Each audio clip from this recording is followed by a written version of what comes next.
Hello guys, আসসালামু আলাইকুম। আপনারা সবাই কেমন আছেন? আশা করি সবাই ভালো আছেন। আলহামদুলিল্লাহ আমি অনেক ভালো আছি। আপনাদের জন্য নিয়ে আসলাম একটা নিউ ডেইলি ব্লগ। এটা হলো আমাদের ডেইলি ব্লগ নাম্বার 9। দেখতে দেখতে আমরা 9টা ব্লগ করে ফেললাম।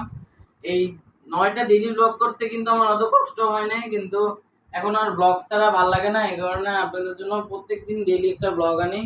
আর আজকে আমাদের এই ব্লগটা একটু স্পেশাল, বেশি স্পেশাল না। তো গাইজ, আপনাদের বললাম যে একটু স্পেশাল কারণ আজকে আমাদের বাসায় আসছে আমার ছোট মামা। তো আমার ছোট মামাকে আপনাদেরকে দেখাচ্ছি, তো দেখেন। Guys, আপনারা সবাই আমার ছোট মামাকে দেখার জন্য খুবই ইচ্ছুক, এই কারণে আপনাদেরকে দেখাচ্ছি, তো দেখেন। আসসালামু আলাইকুম, সবাই কেমন আছেন? আমি ভালো আছি আলহামদুলিল্লাহ। রায়ান, তোমার ব্লগে আসতে পেরে আমি খুবই আনন্দিত। আমি দোয়া করি তুমি আরো বেশি বেশি ব্লগ করো এবং আরো বেশি সাকসেস অর্জন করো। তো গাইজ, এখন আমি আমার ছোট মামার কাছে কিছু প্রশ্ন করবো, তো আপনারা দেখেন। তো মামা, তোমার আমার ব্লগ দেখে কেমন লাগে একটু আমার বলো। না, ভালো লাগে, তবে তোমাকে আরো অনেক দূর আগায় যেতে হবে এবং অনেক কিছু শিখতে হবে। বিশেষ করে আরো ইনফরমেটিভ ভিডিও, শিক্ষণীয় ভিডিও আপলোড করতে হবে এবং সেই সাথে শুধু ভিডিও করলে হবে না, তোমার যে পড়াশোনা স্কুল সেগুলি চালিয়ে যেতে হবে। অনলাইনের পাশাপাশি শিক্ষাগত দিক থেকেও একই সমান তালে আগায় যেতে হবে। আমার ভিডিওগুলো আমি আরো কিভাবে আরো সুন্দর করতে পারি এটা একটু বলে দাও তো।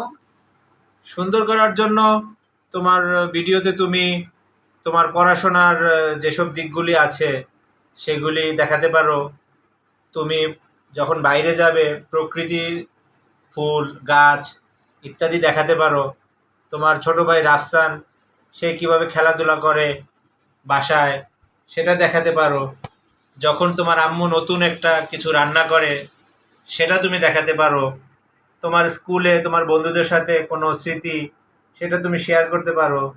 তোমার দাদু দাদা বা তোমার ফ্যামিলির সবার সাথে যখন তুমি গেট টুগেদার করো, বা তোমরা তো ইয়ারলি কক্সবাজার যাও, সিলেট যাও বা বিভিন্ন জায়গায় যখন যাও, তখন আরো সুন্দর করে পরিবেশটাকে ক্যামেরা কিভাবে আনা যায় সেভাবে আরো সুন্দর করে ভিডিও করো, তাহলে আরো বেশি মানুষ দেখবে এবং তোমার চ্যানেলের আরো বেশি মানুষ সাবস্ক্রাইব করবে।